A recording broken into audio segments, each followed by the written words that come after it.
చిన్న చిన్న పిల్లలు స్కూల్స్‌లో, క్రికెట్ స్టేడియమ్స్‌లో ఆడుకుంటూ పడి చనిపోయిన సందర్భాలు ఈ మధ్య కాలంలో ఎక్కువగా చూసాం. ఎక్కువ. ఆఫ్టర్ కోవిడే తర్వాతే చూసాం. దానికి మెయిన్ రీజన్ ఏది అంటే ఏం చెప్తారు? ఇప్పుడు ఐసీఎంఆర్ ఏమన్నది? హ్మ్.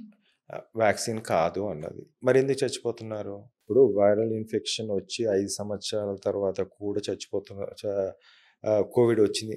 వాళ్ళకి సివియారిటీగా వచ్చుంటది. ఇప్పుడు చచ్చిపోతున్నారు. ఎందుకు చచ్చిపోతారు? అప్పుడేదో వచ్చిన దానికి హ్మ్. 4 సంవత్సరాలు ఇప్పుడెందుకు చచ్చిపోతాడు? ఎప్పుడు Covid is clot farming disease. Okay.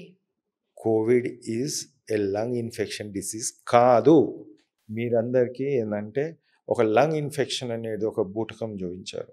Lung infection అంటే లంగ్ డ్యామేజ్ అయింది కదా! దానికి బ్లడ్ సప్లై క్లాట్స్ ఫార్మ్ అయ్యి బ్లడ్ సప్లై కాకుండా చేసేది క్లాట్. క్లాట్ ఫార్మ్ అయినప్పుడు ఇదంతా కూడా బ్లడ్ సప్లై కాకపోతే ఆ డ్యామేజ్ అవుతుంది ఆ లంగ్, ఆ పార్ట్, ఆ reason. That is okay. Happened. దానికి lung infection this is internally. It is a scientific based.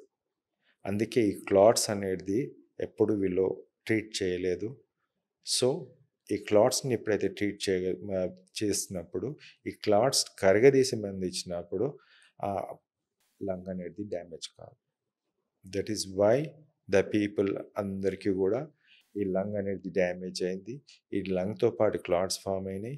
క్లాట్స్‌లో ఏదైతే ఉన్నాయో హార్ట్ అటాక్స్ రావడం, హ్మ్. బ్రెయిన్ స్ట్రోక్ రావడం, చిన్న చిన్న పిల్లలు చనిపోవడానికి కారణం వైరస్. వైరస్‌తో పాటు అగ్రివేటింగ్ ఫ్యాక్టర్ ఏదైతే వ్యాక్సిన్ ఇచ్చిర్రో దాంట్లో గూడా థ్రాంబోసిస్, థ్రాంబోసైటోపెనియా సిండ్రోమ్ 2 పదాలున్నాయి. థ్రాంబోసిస్ అంటే క్లాట్ ఫార్మేషన్. థ్రాంబోసైటోపెనియా అంటే ప్లేట్లెట్స్.